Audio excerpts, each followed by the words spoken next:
Predpokladám, že týmto vlastne ministerstvo obrany dodatočne zafinancovalo náklady súvisiace s oslavami na Devíne. Čiže opäť raz už druhý rok po sebe úplne nezmyselne odteklo v tomto prípade 500 000, minulý rok dokonca 3/4 milióna na oslavy, ktoré nikdy predtým historicky nefinancovalo ministerstvo obrany.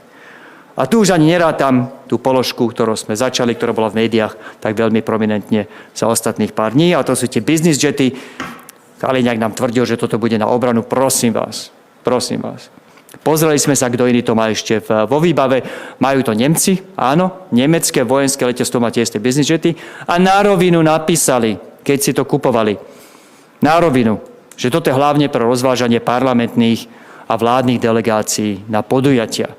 To len u nás sa Kaliňák tváril, že toto bude plniť vojenské účely, preto si odôvodnil, že to nešlo riadnym výberovým konaním. Za čo dostal popri tých nákladoch na tú obrovskú, na tie drahé business jety ešte aj historicky najväčšiu pokutu v histórii úradu pre verejné obstarávanie tých 1,7 milióna, lebo mu jasne vyhodil na oči, že to bol čistý podvod a podfúk, presne tak, ako sme tvrdili od začiatku. Rozváža sa tým premiér a minister na oslavy MDŽ.